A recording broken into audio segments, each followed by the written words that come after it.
Au nom du Père et du Fils et du Saint-Esprit, ainsi soit-il. Shalom, bien-aimés frères et sœurs dans le Seigneur. Nous sommes aujourd'hui le mardi 5 janvier 2021 et nous méditons l'Évangile selon Saint Marc, chapitre 6, versets 45 à 42. Jésus demande à ses disciples de prendre la barque et de le précéder sur l'autre rive vers Bethsaïde pendant que lui-même renvoie la foule. Il reste en arrière. Et la Bible dit, l'Évangile écrit, le soir venu, la barque était au milieu de la mer et lui, tout seul à terre, voyant qu'il peinait à ramer car le vent était contraire, l'heure était contraire, il vient à eux vers la fin de la nuit en marchant sur la mer et il voulait les dépasser.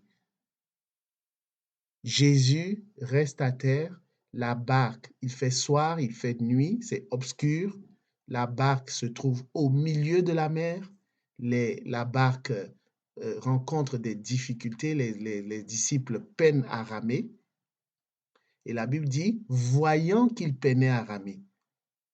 Imaginez-vous quelqu'un qui se trouve sur la rive et qui peut voir dans l'obscurité une barque qui rencontre des difficultés au milieu de la mer, en pleine nuit. Humainement parlant, cela est impossible. Mais à Jésus, oui, c'est possible parce que Jésus est Dieu. Jésus est notre Dieu. Notre Dieu voit tout. Il est omniprésent, il est présent partout.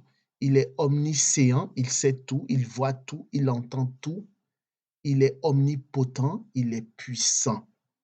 Aucune puissance n'égale la puissance de Dieu. Bien-aimés frères et sœurs, c'est une bonne nouvelle. La nouvelle est bonne. Ton Dieu te voit. Il te voit là où tu te trouves dans ta détresse. Il y a un proverbe arabe qui dit, dans la nuit noire, sur une table de marbre noir, une petite fourmi noire, Dieu la voit. Dieu voit tout. Dieu voit tout.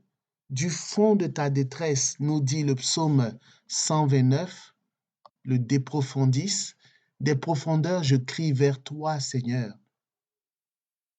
Au verset 6, mon âme attend le Seigneur plus qu'un veilleur ne guette l'aurore. Attends le Seigneur Israël. Du fond de ta détresse, je ne connais pas ta situation, mais sache que Dieu te voit. Dieu n'est pas indifférent à tes souffrances. Dieu n'est pas indifférent aux obstacles que tu rencontres. Dieu n'est pas indifférent à ta tristesse, à la dépression que tu vis, aux difficultés que tu rencontres. Dieu les voit, Dieu te voit dans ces difficultés et Dieu vient à ton secours. Ne perds pas espérance, mets ta foi en lui, continue de le prier, mets en œuvre ce que tu peux faire humainement parlant, mais surtout ne perds pas espoir, ne perds pas ton espérance en Dieu, car il vient te sauver. Au nom du Père et du Fils et du Saint-Esprit, ainsi soit-il.